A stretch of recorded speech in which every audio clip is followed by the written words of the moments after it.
Data especial para o agronegócio brasileiro. Hoje é dia do pecuarista. Aqui no canal do Boi é dia do pecuarista, é dia do agricultor todo dia. Mas claro, 15 de julho nós tratamos de uma maneira diferente a pecuária nacional.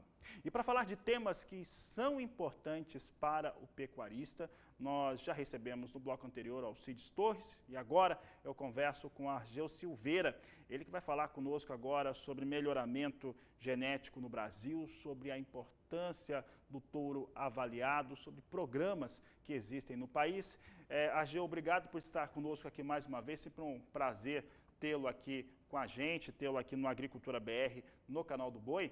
E eu gostaria de perguntar para você, primeiramente, como que vem esses avanços do melhoramento genético para bovinos aqui no Brasil, que é a sua área de atuação, é o que você trabalha todos os dias. Boa tarde, seja bem-vindo. Boa tarde, Fabiano, boa tarde ao amigo que está nos acompanhando. Nós vivemos um momento espetacular em termos de seleção. Se você pegar as fazendas de ponta do melhoramento genético, elas atuam numa velocidade, nesse momento, que nunca houve em termos de melhoramento genético.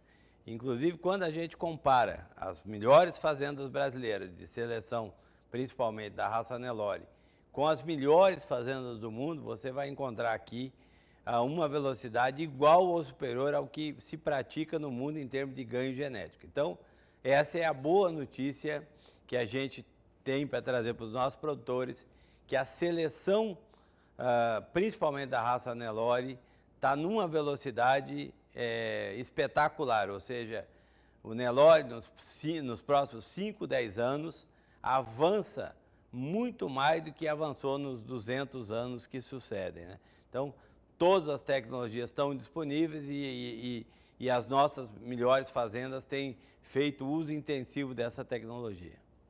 E quando você fala a respeito desses avanços, né, o que você fez uma comparação de tempo, né, o que tem de avanço desde quando você tem o melhoramento genético empregado para o que se tinha anteriormente. E nesse cenário, o touro avaliado, ele é capaz de levar para uma propriedade rural um resultado, uma evolução para o rebanho muito grande. Quando você usa esse reprodutor, por exemplo, para a cobertura das fêmeas, é o que faz ou que leva essa evolução. Como é que você define essa questão de evolução, considerando a importância do touro avaliado, Argeu? O pecuarista comercial, né, o cara que faz o gado comercial, ele tem a parte mais fácil do programa, ou seja, basta ele comprar um touro de um bom fornecedor, que todo o trabalho de melhoramento genético, de qualidade de carne, precocidade sexual, habilidade materna, ganho de peso, fertilidade, eficiência alimentar, todas as características econômicas vão num pacote para ele, ou via touro ou via sêmen. Basta ele escolher o touro certo para comprar. Agora, a nossa realidade ainda preocupa. Por quê? 80% dos touros que nós vendemos no Brasil ou não são avaliados ou, pior ainda, são avaliados negativamente, né? Então, o pecuarista ele tem que estar atento a isso, porque os custos de produção, eles aumentam, os impostos, né, o preço da arroba, a gente não consegue mexer nisso para ele. Aonde a gente consegue mexer é na produtividade do rebanho. E aí a gente ainda tem um cenário que a pecuária precisa mudar urgentemente, que é o uso de touros sem avaliação genética ou até o uso de touros avaliados negativamente. E quando a gente compara com as outras atividades, se você pegar eucalipto, aqui no Mato Grosso, onde nós estamos, tem um boom de eucalipto, os caras estão plantando eucalipto muito diferente da década de 70.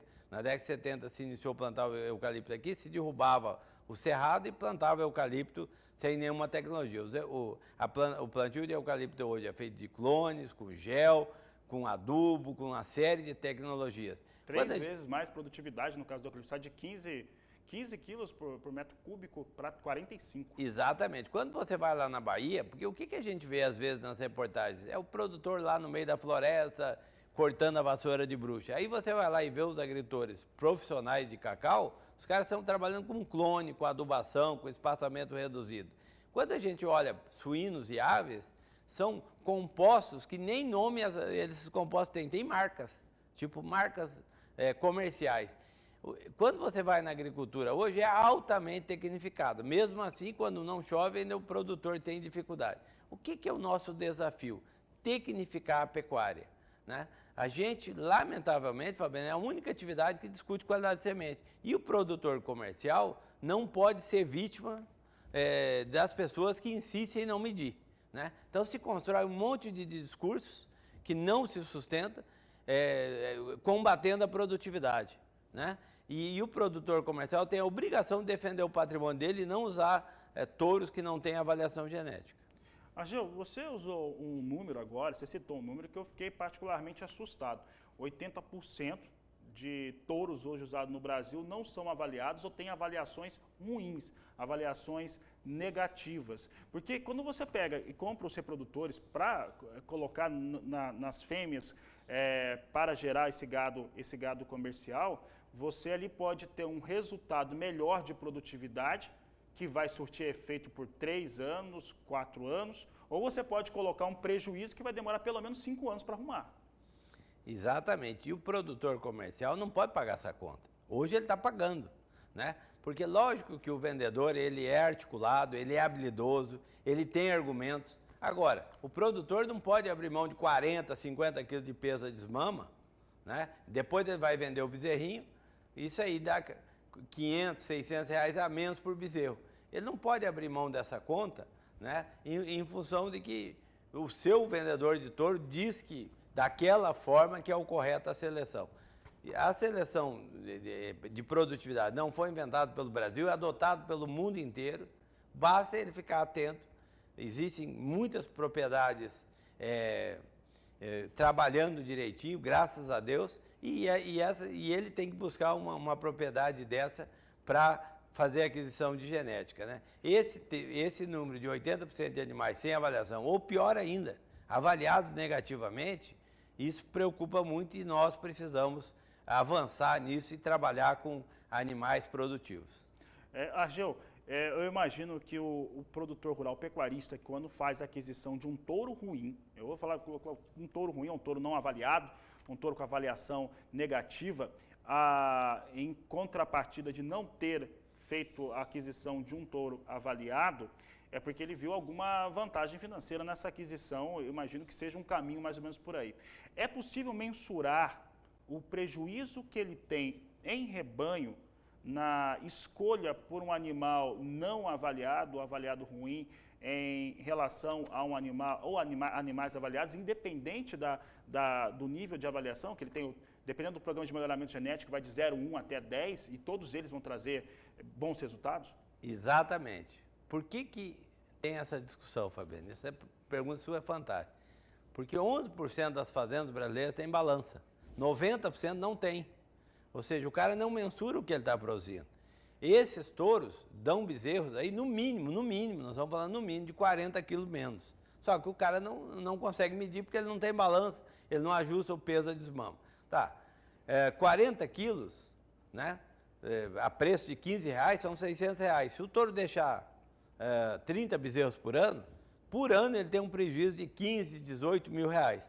Às vezes ele economiza mil ou 2.000 para comprar um touro, né? Acho que está fazendo um grande negócio. Tem pessoas que eu conheço, olha, comprei uns touros hiper barato e economiza 1.000 na compra do touro e 18 mil na receita anual desse touro. E sem contar que esse touro fica lá 5, 6, 7 anos trabalhando. Então a gente tem obrigação nesse momento. Então né, pode multiplicar, eu falei 5 anos para identificar e tirar, né, a progênie desse touro ruim. Então pode colocar muito mais tempo nessa conta. Exatamente. Então a conta é muito grave, né? E aí a pessoa fala assim, a pecuária não dá dinheiro. Mas a gente erra em condições de, por exemplo, comprar maus indivíduos como reprodutor, né? E cabe a gente, e essa é a nossa função, orientar as pessoas para que comprem corretamente sua genética. Do outro lado, é animador, você vê aí nas mídias sociais, gente falando em todo o Brasil, estou desmamando bezerros de 300 quilos. Isso era impensável 20 anos atrás. Ou seja, a genética está disponível para produzir bezerros pesados, para produzir bois de boa qualidade.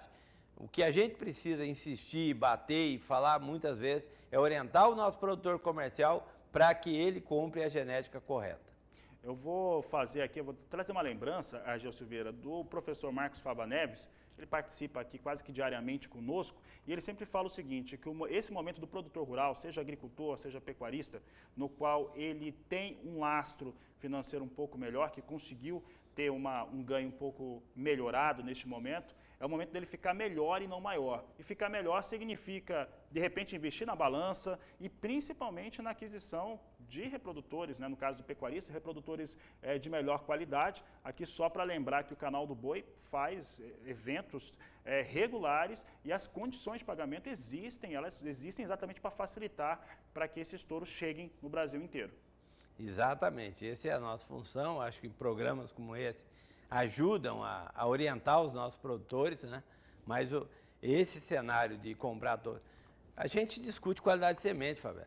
Tem produtores que vêm aí e alegam coisas que nenhum lugar do mundo defende, né? Nem nos Estados Unidos, nem na Austrália, nenhum lugar do mundo, nenhuma universidade, nenhum centro de pesquisa defende, alegando que aqueles princípios defendidos por ele garantem produtividade, quando isso não tem constatação técnica em lugar nenhum. Então, nosso desafio agora é que o produtor comercial não tem que pagar a conta da vaidade de ninguém. Quem é reativo, que não quer usar a tecnologia para selecionar e produzir genética de qualidade, é um direito dele, é o patrimônio dele. Agora, nós não temos que comprar os touros desse selecionador e usar no nosso rebanho e arcar com prejuízo.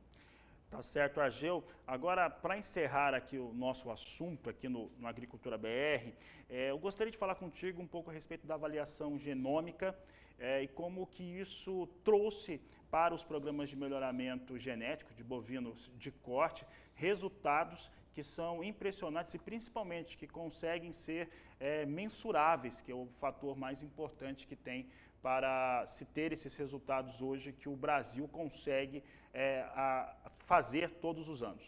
Futuro passa pela genômica, tá? Para ter uma ideia, nos Estados Unidos, na raça holandesa, são 3,3 milhões de animais genotipados. O que o produtor americano faz hoje? Ele pega o bezerrinho holandês recém-nascido, faz a genômica e, dependendo do resultado da genômica, esses animais estão indo para a central de coleta com 4, 5 meses de idade.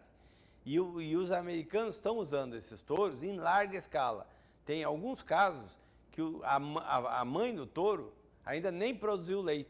E o touro é utilizado pelo resultado da genômica em larga escala na pecuária americana. Tal a confiança que eles têm. Os produtores coletam embriões, fazem genômica dos embriões e aqueles embriões que não têm boa genética são descartados. Então esse é o futuro. O que a gente agrega aqui no Brasil, né? Quando eu vendo um touro de 20 meses, 22 meses, avaliado no sistema tradicional, eu tenho mais ou menos 25% de acurácia. O que é acurácia? Certeza, né? Então, se eu vendo um touro e anuncio aqui, olha, esse touro tem 20 quilos de peso ao sobreano. Numa avaliação convencional, eu tenho aí, no índice final, mais ou menos 25% de certeza, ou seja, eu tenho, nesse caso, 75% de chance desse índice mudar, ou para pior ou para melhor, mas pode mudar. Quando eu acrescento a genômica, que é o estudo do DNA, eu aumento essa certeza para 70%. Ou seja, quando eu compro um tourinho com genômica, tá, equivale a eu estar comprando um tourinho de 20 meses que eu já avaliei 20, 30 filhos desse touro. É isso que a genômica faz, aumenta a certeza do resultado em animais jovens. E o produtor comercial, o que ele precisa fazer? De pegar o seu fornecedor e exigir uma DEP genômica, né? É só isso que ele precisa fazer. Falou, olha, na minha próxima aquisição eu quero touros com DEPs genômicas, porque isso melhora muito a certeza dos resultados dele. Ah, e aquele produtor que é resistente, que não quer fazer. Bom, aí ele procure um outro, né? Tem muita gente hoje trabalhando para produzir animal com DEPs genômicas. Tá certo, Argel Silveira, quero agradecer sua participação mais uma vez aqui no Agricultura BR, no Canal do Boi. Sempre uma honra recebê-lo aqui em nossos estúdios. Obrigado, Fabiano. Prazer estar aqui. Muito obrigado pela sua atenção. Uma boa tarde a todos.